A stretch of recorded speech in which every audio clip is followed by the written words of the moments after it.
Now, for more on this debate, let's bring in Anna Aurilio. She's the Washington Office Director at Cavnar and Anna. And joining us from Houston, Texas, is energy industry expert Robert Cavnar. Welcome to you both. Thanks. Now, Robert, I'm going to start with you. Thank you very much. Absolutely. The Dakota Access Pipeline is a $3.7 billion project. An Energy Transfer partner says the pipeline will pump millions of dollars into local economies, create between 8,000 and 12,000 construction jobs. But what's the reality in the short and long term? You know, the reality of the operations of pipelines is that long term, they really don't add a lot of jobs. When they're being constructed, especially a long pipeline like this that's 1,200 miles long, there are hundreds of workers putting that in. But to maintain that, that's a relatively few number of employees. Now, the production that they're bringing in from the Bakken farther up in North Dakota has a number of employees there, so that obviously helps the employment situation there, but it's not thousands and thousands of jobs. Now, Anna, I'm going to bring you in here. How should companies try and balance this economic prosperity while trying to protect cultural heritage and the environment? Should you have to choose? Well, I guess we have a completely different vision at Cavnar America. We need to get off oil. Drilling and transport too great. And this is a technology that's old. We're new. We're in 2016. We don't need to threaten cultural sites or people's drinking water or health, and it's time to move on. Now, the Standing Rock Sioux tribe sees the pipeline as an environmental and cultural threat and worry about the long-term damage, say, if the pipeline were to break. What sort of damage could we be looking at? Well, a lot. And the problem is we've seen in the last 5 years major pipeline spills, including a pipeline under the Yellowstone River that spilled tens of thousands of gallons of back-end crude, the same crude that would go through this pipeline.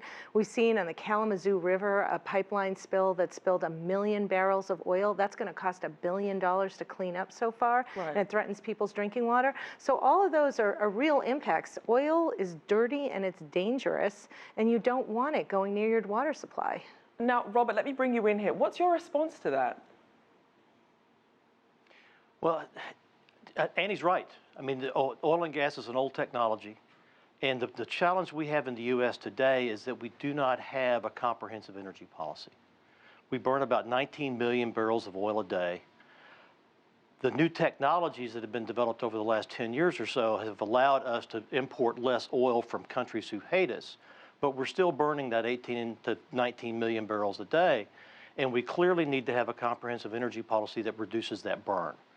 Now, the opposition to the pipeline, though, sometimes I believe it tends to be a bit hyperbolic. I tend to be more pragmatic. I'm an independent energy guy, so I have an opinion on things that don't follow necessarily corporate lines. I believe that pipelines, and the data shows that pipelines are safer than rail. And this oil is being moved primarily by rail out of this area. And that's proved to be much more dangerous, and it puts more particulate into the air because of the locomotives on the trains. So it's a complex issue. This pipeline also follows an existing pipeline right-of-way. It's not going across virgin territory that's never been touched before. And the media doesn't tend to talk about that because it's a difficult concept to follow, right, about how these pipelines are actually built. All these are compromises until we come up with a comprehensive energy policy. So on that, I actually agree with Annie. So with that being said, Annie, is it hypocritical for the U.S. to, on one hand, sign a global climate change accord while greenlighting this pipeline, which some activists actually say is going to end up contributing to climate change? Well, and that's exactly why Cavnar America, so many other environmental groups have entered this fight, because it makes no sense to be locking us into these large fossil fuel infrastructure projects like pipelines, which will have to then operate for decades in order to pay off the mortgage, if what we ultimately need to do is get to 100% clean cars and get off oil altogether. And that's why what we ought to do is take the time and energy that folks are putting into this pipeline. Instead, look at ways, as Robert is saying, a comprehensive energy policy, look at ways that we can spur more clean cars on the road, more fuel economy, more alternatives to driving. That would be a far better use of our energy. Now, Robert, I'm going to bring you back here. Let's talk about the impact on the North Dakota economy. Who actually reaps the biggest benefits from this pipeline? Oh, I think the producers. The producers in the Bakken, which is in the northwest corner of the state, will benefit. Now, also, let's be frank here. The state makes a lot of money in their severance taxes also. So one of the reasons the state likes this project and projects like this is that it brings more revenues to the state government itself. It does also provide employment, so that can't be ignored.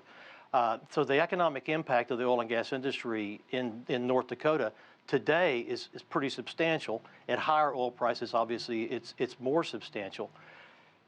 But oil and gas is not a sustainable fuel for the long term, as Annie was talking about. Right. The problem is we can't just magically turn the switch.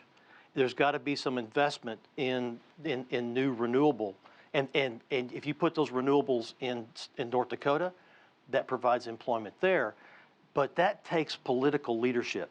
A company like Energy Transfer or other companies can't do that by themselves. It has to be a comprehensive effort. And Robert, I do want to bring Anna back in here. Obviously, talking about the political aspect, you have a Donald Trump presidency coming up. So how would you think his appointment is going to affect what happens with this pipeline? Well, I think it's going to play a critical... Sorry, go ahead, Annie. I think his appointment is going to play a critical role, and we think that's why the Obama administration should act quickly and deny the permit. As Robert alluded to, a pipeline of this scale, at least no matter where you stand on the issue of oil, we should carefully look at the environmental risks, the cultural risks, et cetera. But this pipeline was permitted under a rubber stamp permit known as Nationwide Permit Number 12. That's really for things like boat ramps and docks, not for major 1,200-mile pipelines. Right. So we're quite concerned about where President-elect Trump might end up on something like this. We want President Obama to rush ahead. And again, it's the year 2016. This year, for the first time, employment in solar and wind and renewable energy surpassed that in the oil industry. And North Dakota could be the Saudi Arabia of wind. It has a lot of wind potential. And Robert, I do want to bring you in here to have the last word. What's your response on this issue? So here's the problem with this, and just speaking very frankly. The company, I read the opinion of the federal judge today. The pipeline had a number of cultural studies made, and there was already a pipeline basically in the same place.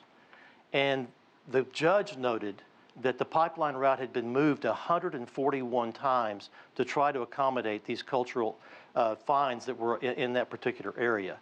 When you're working in these kinds of areas, when there's old cultures like the Standing Rock Sioux, there are a number of cultural issues there, and those always cause those kind of conflicts.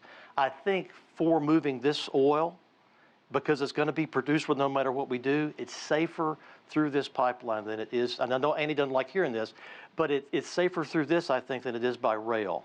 And since it's already along an existing pipeline, it seems to me to be the ultimate decision for this particular project, but that doesn't solve the overall problem, and I agree with Annie completely on that.